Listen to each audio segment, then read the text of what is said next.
Hey everybody, this is the Advanced Algebra Trig PreCalc video on section 4.7, which is inverse functions. I'm going to go over all the things that are super duper important for you and just kind of try to make this as short as I can. All right, so what I want to do is I want to look at the inverse of the sine first. So first one, the inverse of y equals the sine of x. Well, wouldn't that be, the first thing you do is it's x equals the sine of y, right? Because usually we switch that, all right? We don't write it this way. We say y equals the inverse sine of x. This can also be written as y equals the arc sine of x, all right? So the inverse sine you can see on your calculator right there. It has its own button, right? Arc sine, it just means the same thing. Okay, it's just a different way for mathematicians to write these things, all right?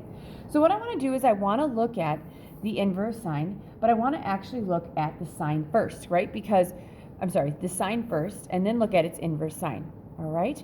So when I do the sine, what we generally do is we start with, okay, y equals the sine of x. We know that we're going to use this guy, right? And we're going to use all the quadrantial angles for the sine. We only needed those. 1, 0, 0, 1, negative 1, 0, and 0, negative 1, right? We're at 0, pi over 2. Our critical points, and I'm going to make a table here, and the reason why is because I'm going to use this table for the next thing. All right, so for my table, I'm going to go from negative 2 pi to 2 pi, all right? So if you think about it, negative 2 pi would be here. Next, we would be at negative 3 pi over 2. That would be right there. Then we'd be at negative pi, then negative pi over 2, and then 0, right? Because we go. Okay, and then after 0, we'd be at pi over 2, then pi, then 3 pi over 2, and then 2 pi, right? Okay, so let's just start with 0, and let's go through that whole thing, okay? Because it's not going to take us long to get through this.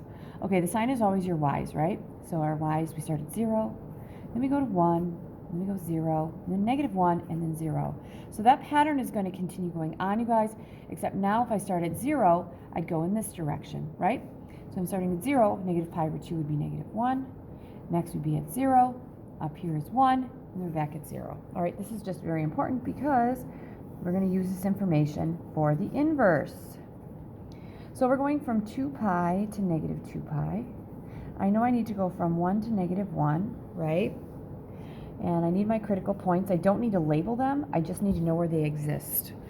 And the sine, what we did is we started at 0, we end at 0, and then we go up. So we're going to go up, middle, down, middle. And if I'm middle, we're going to go down, middle, up, middle, because that's where we end. And there you go. That's my sine curve. All right? Is my sine a function? Yeah, this is totally a function. All right, it's a function because for every x, there's just one y. So y equals the sine of x is a function because every x is paired with just one y.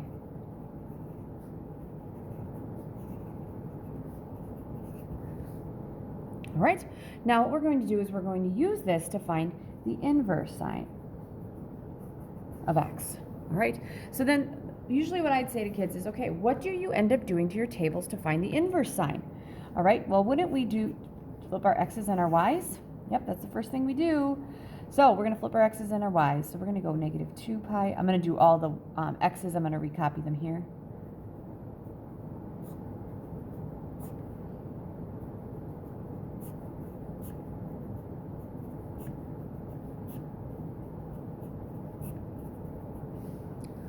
All right, and there we go. So then I'm going to go 0, 1, 0, negative 1, 0, 1, 0, negative 1, and then 0. All right, guys, so then would it make sense this time that my x's actually only have to go between 1 and negative 1, and my y's have to go bigger? And I'm going to make this a little smaller here, but I'm going to make this 2 pi here. I'll make this negative 2 pi down here. I'll make this 1, and I'll make this negative 1, and we should be good to go, right? All right, so my critical points now are on the y. We should have a point at 0, 0. We should have a point at 1 pi over 2, 0 pi, at negative 1 through pi over 2, and 0, 2 pi. So that makes sense. It's going to I feel good about that. It kind of mirrors that thing, right? And then at negative pi, we should be at negative 1. At, I'm sorry, negative pi over 2, my bad. Negative pi over 2, we're at negative 1. At 0, we should be at negative pi, so 0, negative pi would be here. At 1, we're going to be at negative 3 pi over 2, so 1, negative 3 pi over 2 would be here. And 0, we're back at negative 2 pi. So that hopefully kind of makes sense, right? Is this a function? This is not a function. Because just the x of 0 is matched with a ton of y's. So each x is not paired with just one y.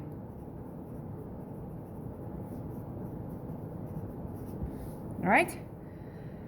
So now the question becomes, all right, what is this? Okay, because our grapher only graphs functions. All right? All right, I'm in radians, which is good. Let's look at what this inverse sine of x looks like.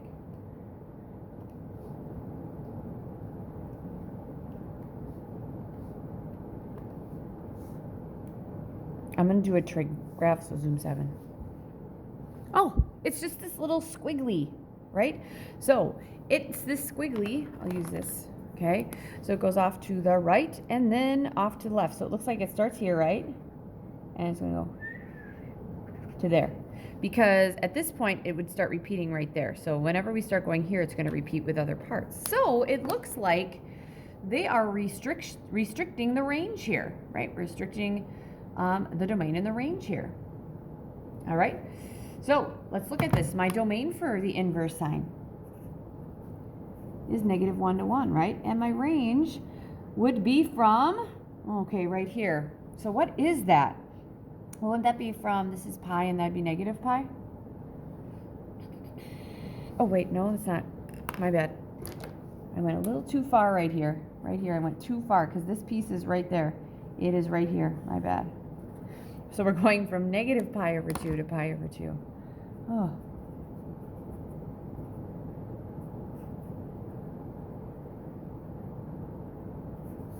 All right, so that is it. Sorry about that. That's not there.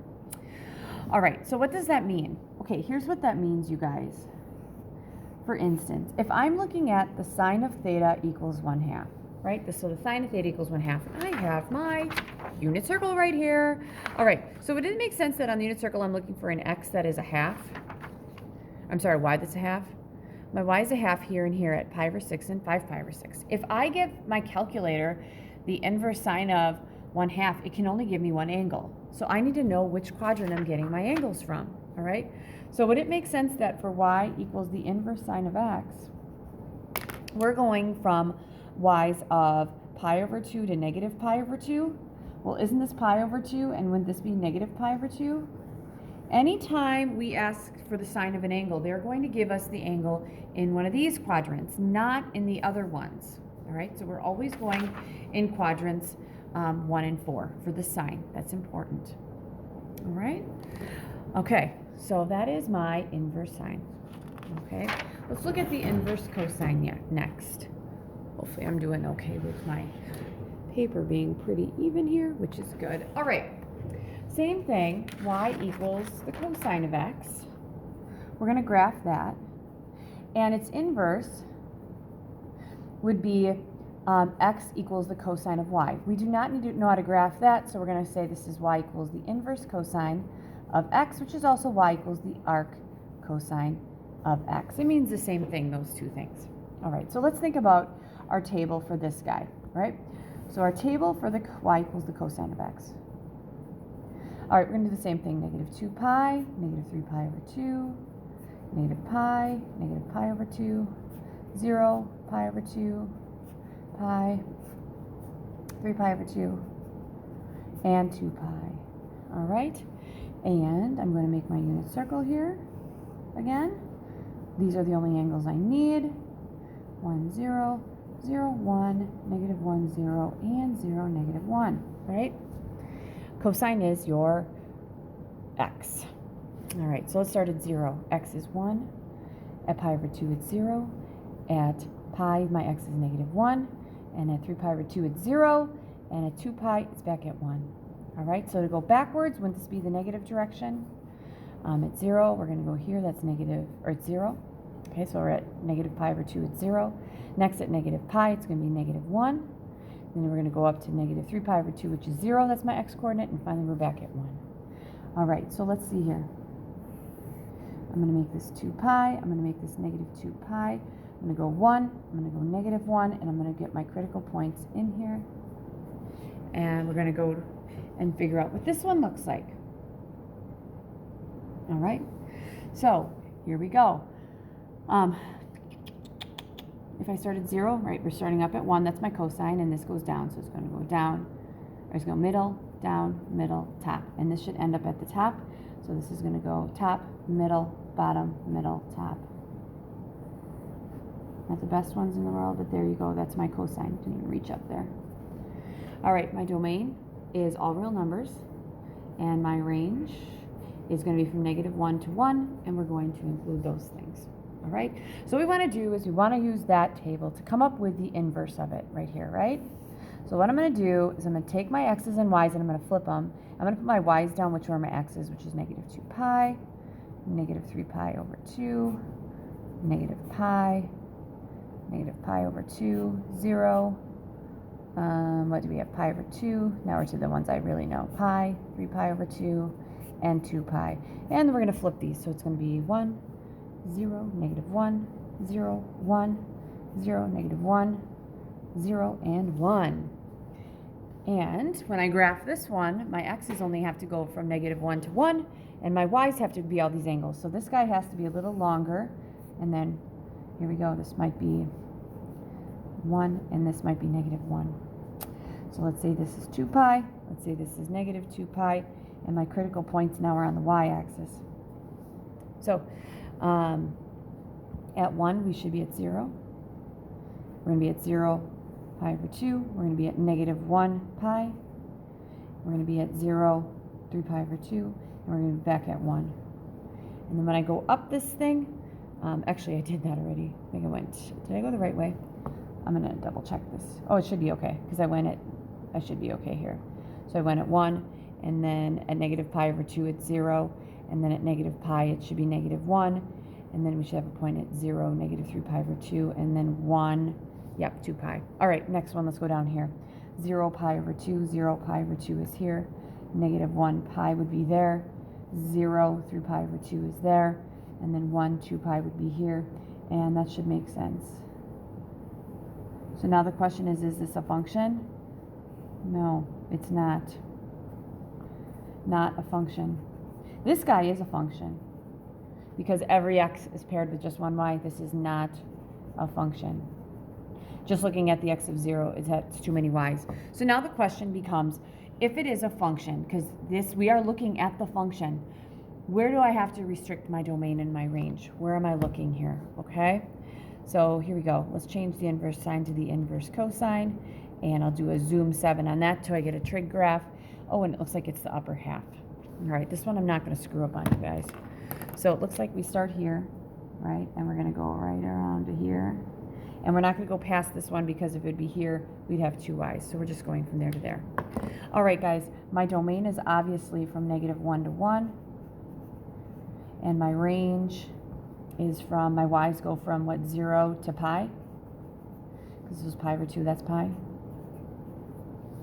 All right, which means, so for instance, if I want to find the inverse cosine of the square root of 3 over 2, of an angle equals square root of 3 over 2. So let's say I want to find the cosine of the angle that is the square root of 3 over 2. Okay, or that would be the inverse cosine of the square root of 3 over 2. So this is saying what angle has a measure of the square root of 3 over 2, and this is saying the function that has a measure of the square root of 3 over 2. Well, if I'm looking at my unit circle, cosine is my x. Square root of 3 over 2 for an x would be what, here and there, right? So it'd be 11 pi over 6 and then pi over 6. Now, for the inverse function, it's only 1. So the question is, which one is it? Okay? And the one that it's going to be is going to be the one between 0 and pi. So if I'm looking at this, wouldn't my between 0 and pi be between 0 and pi? All right, pi over 6 is here, 11 pi over 6 is there. They're just going to give me pi over 6, because that's the one that works. All right? So if I'm in radians here, which I am, if I take the inverse cosine of the square root of 3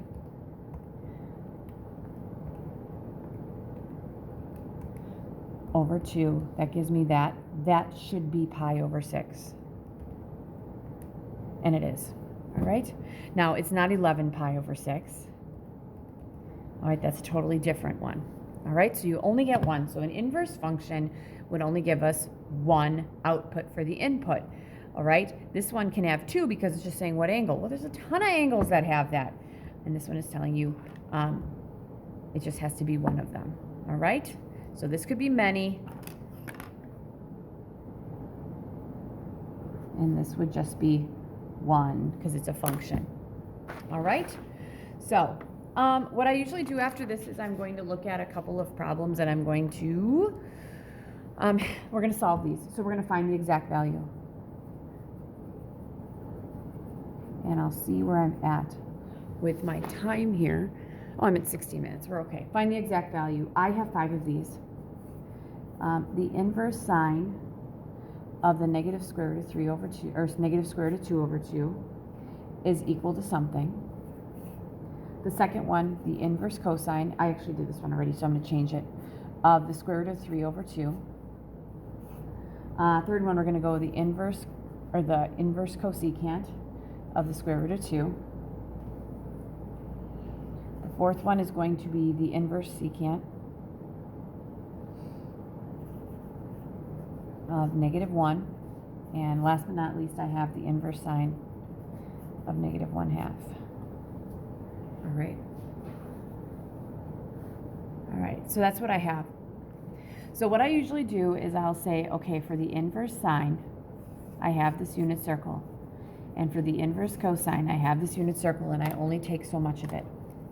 For the sine, we go from negative pi over 2 to pi over 2, right? Cosine goes from 0 to pi. That's super duper important, okay? And it is negative pi over 2 to pi over 2. You have to use that, that interval because we're not going to use like 3 pi over 2 to 0. It's negative pi over 2. If you think about it, because we want to use, like, let's say that this is up to 2 pi. All right, let's see it. We need things connected here, you guys, okay? So if you're thinking of like, oh, this is 3 pi over 2. This is 3 pi over 2 to 2 pi. That's what I'm going to, well, isn't 3 pi over 2 to 2 pi right here? And then if I'm going from 0 to pi over 2, isn't that right there? It has to be connected. So the way that they have this one written right here, you guys, is going from negative pi over 2 to pi over 2. It's from here to here, because this would be negative pi over 2. It has to be, like, connected on your circle. Just totally makes sense. All right? All right. So for the sine, we're going in this interval. So let's get these things out here. Sine. Okay, so let's look for a y that's negative square root of 3 over 2. Oh, right here and right here. Now I need to be in this quadrant, right? Right there. So it's 7 pi over 4, right? No, it's not, because 7 pi over 4 is way too big.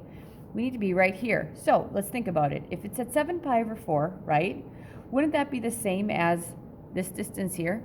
Well, if this is pi over 4, wouldn't that be negative pi over 4? That's negative pi over 4. Okay, let's check this out. The inverse sine of the negative square root of 2 over 2. Ugh, cannot type today.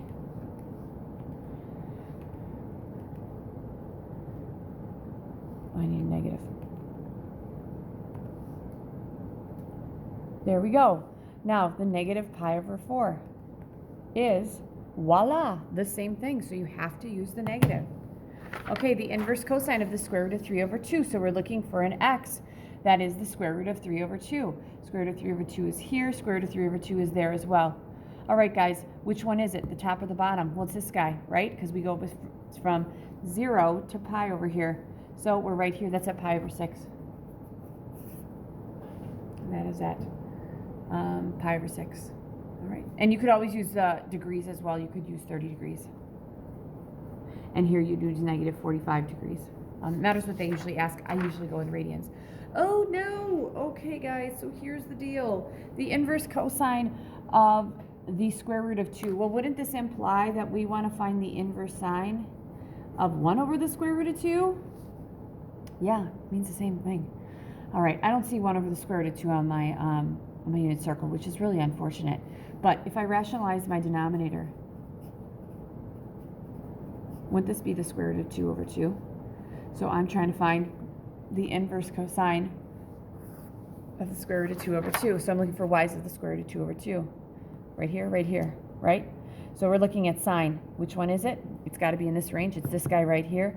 It's pi over 4. Or 45 degrees. Either one works. Okay, the inverse secant of -1. So wouldn't this be the same as the inverse cosine of its reciprocal? Well, if I have -1 over 1 and I flip it to make it 1 over -1, isn't that still -1? So essentially what I'm looking for is on my unit circle, I am looking for a point that has an x-coordinate -1. -1 right here, isn't that pi? Yep, pi or 180. Which makes sense. It's right here, right? So we're good to go on that one. And the last one is the inverse sine of -1/2. So we're going to my y's and I'm saying, okay, where's my sine -1/2? Here and here, right? That's my y. All right, guys, which one? Oh, I may have double dipped in this. No, I didn't. For some reason, I thought I had it. So the inverse sine, we're here, or we're here. Which one do I need? I need this guy right here. All right, so here's the deal. It's not 11 pi over 6 because 11 pi over 6 is not between -pi over 2 and pi over 2. But isn't this distance the same as this one? So if this is pi over 6, wouldn't that be -pi over 6? -pi over 6, you guys, would be the same thing as -30 degrees. All right, and that is everything that I have. Ooh, no, it's not. It's everything I have in the beginning ones. 6. I have 6 and 7. The cosine of the inverse sine of 1/2, and I'm going to finish off with 7, and that should be it because then I go on to the tangent next, and I'll do that on another video. The inverse sine of the cosine of pi over 4. All right, so here's the thing.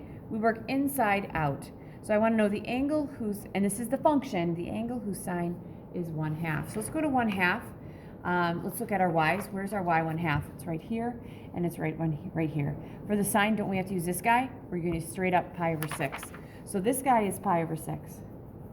So I'm going to basically find the cosine of pi over 6. What's the cosine of pi over 6? The square root of 3 over 2. That works there.